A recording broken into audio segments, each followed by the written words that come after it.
नमस्कार, कसे आहात सगळेजण? तर तुमचे माझ्या संध्याज लाईफ ऑल इन वन या चॅनलवर अगदी मनापासून स्वागत आहे. तर मित्र-मैत्रिणींनो, आज मी तुम्हाला एक सकाळचा किस्सा सांगते. भाजी आणण्यासाठी मी मंडईला गेले होते. तर सगळी भाजी घेतली आणि जरा पुढे आले, तर एक आजी होत्या, त्या पापड विकत होत्या. असे मस्त रंगीबेरंगी पापड होते आणि त्या आजी अशा एकदम चेहऱ्यावरती थकवा वगैरे नव्हता, फ्रेश होत्या आजी त्या, हसरा चेहरा. मग मी त्या आजींना विचारलं, की "आजी कितीला पाकीट आहे पापडाचं?" असं. तर आजी म्हटल्या, की ₹20 ला आहे." मी म्हटलं, "एवढं छोटं पाकीट ₹20 ला?"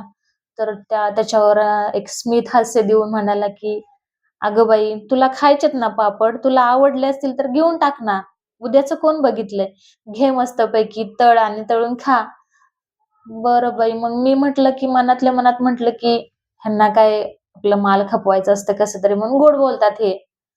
पण त्या आजींचं जे स्मित हास्य होतं ना, त्यांच्या चेहऱ्यावरती जो टवटवीतपणा, फ्रेशपणा जो होता ना, तर त्याच्यामुळं थोडंसं मला विचार करायला मजबूर केलं, की बाबा ह्या लोकांचा जगण्याचा दृष्टिकोन किंवा जीवनाकडे बघण्याचा दृष्टिकोन किती छान आहे ना.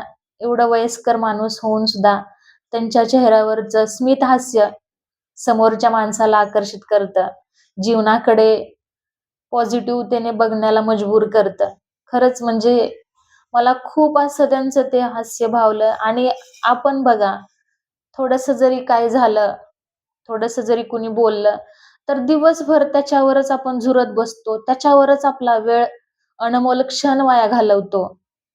म्हणजे किती आपण जीवनाला, किती जीवनाबद्दल किती तक्रारी करतो आणि किती वेळ वाया घालवतो. त्याच्यामुळे ना त्या आजींकडून एक शिकण्यास मिळालं मला, की जे पण क्षण आहे ते आनंदाने जगावे. आयुष्य कोण बघितले? बरोबर का नाही मित्र-मैत्रिणींनो? आयुष्यावरती रुसू नका. जे आहे त्याच्यात समाधानी, सुखाने आणि आनंदाने राहावा. हीच विनंती.